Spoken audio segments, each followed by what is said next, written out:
Planet Finance Business School, High-Tech City, Hyderabad. BCom, BBA, PGDM, MBA. Admissions open. 7,300 MNC placements. Call 900 00 11 620. అంటే Trump చెబుతుంది war nearing completion అని చెబుతున్నాడు. మరోపక్క దాడులు చేస్తాము 2-3 వీక్స్ అన్నాడు. అయితే ఇక్కడ దాడులు జరుగుతుంది. ఇరాన్ దగ్గర నుంచి దాడులు జరుగుతున్నాయి. ఇప్పుడు ట్రంప్ ఏం చేయబోతున్నాడు? యుఎస్ స్ట్రాటజీ ఎలా ఉండే అవకాశం ఉంది? దాడులు మరింత పెంచుతారా? లేకపోతే ఇందులోంచి ఎట్లా బయటపడతారు వాళ్ళు? దాడులు పెరుగుతుంది, దాడులు డైలీ చేస్తున్నారు. కానీ దాంతో ఏమవుతుందంటే ఇరాన్ ఉన్న ప్రజలు విసుకొచ్చేసి వాళ్ళ రెజ్యూమ్ని సపోర్ట్ చేస్తున్నారు.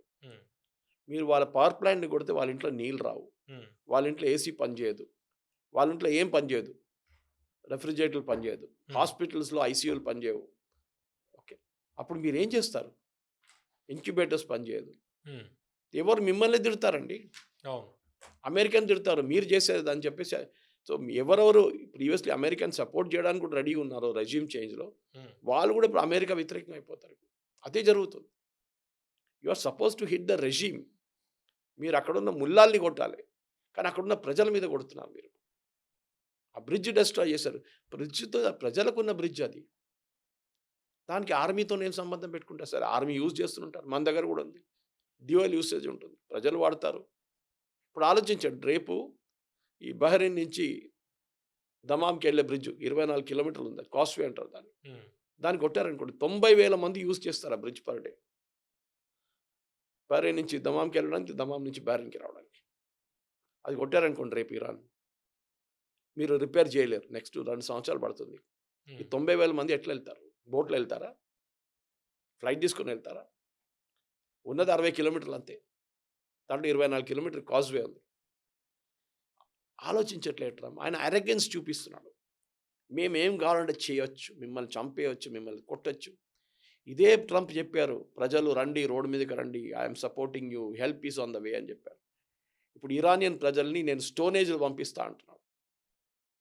ప్రజలు అంటున్నారు మాకు స్టోనేజ్ కాదు, మీకు స్టోనేజ్ ఉంది, మిమ్మల్ని పంపిస్తా అక్కడికి. అంటే ఇరాన్ ఇంకా ఈ చర్చలో అనే దాన్ని నమ్మే పరిస్థితి లేదా ఇంకా ఇరాన్? అదే ట్రంప్ అంటున్నాడు. ఎవరు అడిగారు ఇవాళ, చర్చలకి దీనికి ఏమైనా సంబంధం? చర్చలు నడుస్తూనే ఉంటాయి. ఎవరితో చర్చలు? ఎవరితో చర్చలు? స్వామి నిత్యానంద లాగా I is me, I'm speaking to me, me is my self అని చెప్పుకున్న మనిషి వాళ్ళు ఎవ్వరు మాట్లాడలేదు.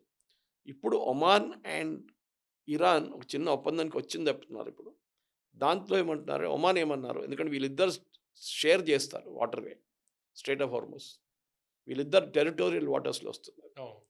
సో ఒమాన్ ఇప్పుడు చెప్పారంటే ఇరాన్కి ఒక పని చేద్దాం, షిప్స్ని అలౌ చేద్దాం, ఓకే, ఆయిల్ ప్రైసెస్ తగ్గిపోతుంది, మీకు కూడా బెనిఫిట్, మాకు కూడా బెనిఫిట్, మీ షిప్లు కూడా బయటపోతాయి అని చెప్పి ఒమాన్ మాట్లాడుతున్నారట. నాకు తెలియదు ఫైనల్ డెసిషన్ ఏముంటుందో, బహుశా ఇవాళ సాయంత్రం దాకా దాని డీటెయిల్స్ బయటికి రావచ్చు. కానీ అది మంచి ఒక హోప్, అది జరిగితే మంచి పరిణామాలు. కానీ అది ఎంత దాకా వెళ్తుందో తెలియదు. మళ్ళీ అక్కడ వచ్చి మళ్ళీ యూఎస్ దాడి చేస్తే మళ్ళీ ప్రాబ్లం.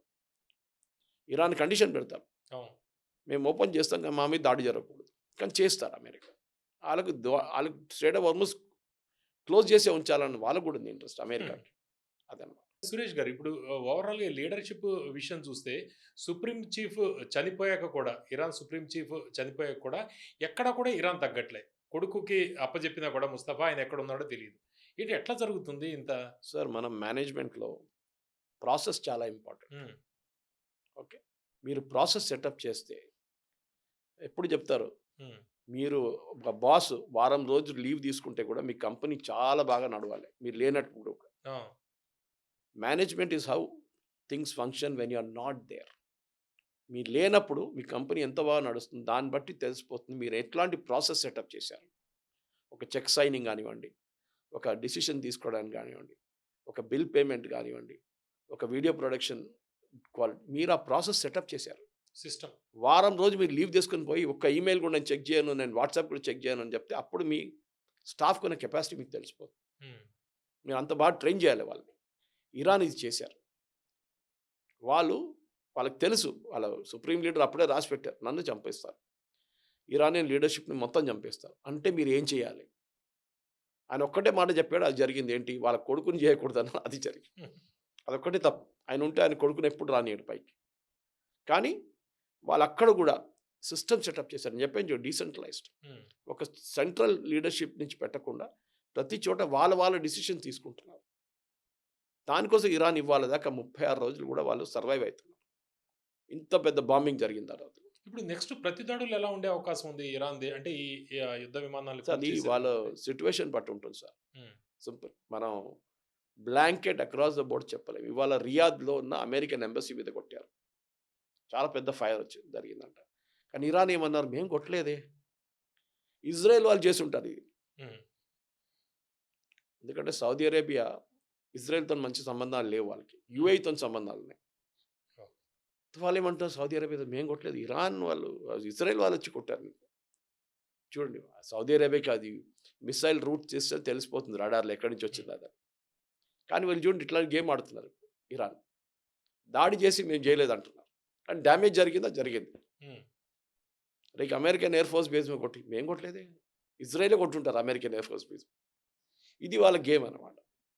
ఇట్లాంటిది ఇంకా నడుస్తుంది చాలా రోజులు.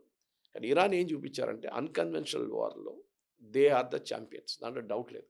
అండ్ అండర్ ఎస్టిమేట్ చేశారా యూఎస్ వీళ్ళ కెపాసిటీని? యెస్ అండర్ ఎస్టిమేట్ చేశారు. వీళ్ళు ఏం చేయరు. 3 రోజుల్లో సరెండర్ అయిపోతారు అనుకున్నారు. అవును. కానీ కాలేదు. ఇవాళ వెనిజులా లాగా అవుతుందనుకున్నారు. వెనిజువేలాలో ఏం లేదు sir. Hmm. Nothing was there. అంతా వాళ్ళ తేలిగ్గా ఆర్మీ లేదు, తీసుకున్నారు ఏం వీళ్ళు. లేదు. వాళ్ళు కొనుక్కున్నారు వాళ్ళు. హ్మ్. ఇది 36 రోజులు ఇవాళ. They are standing up and fighting. వాళ్ళు 8 సంవత్సరాలు సద్దాం హుస్సేన్‌తోని పోరాడారు. Iran, Iraq war. వాళ్ళకి హ్మ్. తెలుసు ఎట్లా సర్వైవ్ చేయాలని. ఇది ఒక నెల కూడా కాలేదు. అనుభవం ఉంది. నెల అనుభవాలున్నాయి నెల వీళ్ళకి. హ్మ్. హ్మ్. సూపర్ ఎక్స్‌పీరియన్స్ ఉంది వాళ్ళకి. హ్మ్. వాళ్ళు అప్పుడు నేర్చుకున్న లెసన్. దాని తర్వాత లాస్ట్ జూన్‌లో జరిగిన బాంబింగ్. వీళ్ళంతా నేర్చుకున్నారు వాళ్ళు. మనం ఎట్లా సెల్ఫ్ సఫిషియెంట్ ఉండాలి. మనల్ని ఎట్లా రెస్పెక్ట్ చేస్తారు వీళ్ళు. మనం ఎట్లా వీళ్ళ మీద దాడి చేయాలి. అంతా వాళ్ళు నేర్చుకున్నారు. మీరెంత రిలెంట్‌లెస్‌గా జరుగుతున్న బాంబింగ్ ఇజ్రాయెల్ గాని, యూఎస్ గాని చేస్తున్న బాంబింగ్ తర్వాత కూడా వాళ్ళు ఇప్పుడు కూడా మీ F-16 కొట్టారంటే దాని కెపాసిటీ సెపరేటే sir. Thank you very much sir. Israel, US వార్‌కి సంబంధించి అది ఎప్పుడు ఆగుతుందా అనేది మనకి అంచనా వేసే పరిస్థితి కూడా లేదు. ఎందుకంటే ఇరాన్ దాడులు కూడా చాలా తీవ్ర స్థాయిలో చేస్తుంది. రానున్న రోజుల్లో యూఎస్ కూడా ఇప్పటికే చాలా వార్ పెంచింది. రానున్న రోజుల్లో మరిన్ని అటాక్స్ కూడా పెరిగే పరిస్థితి మనకు కనిపిస్తుంది. చూస్తూ ఉండండి తెలుగు పాపులర్ టీవీ.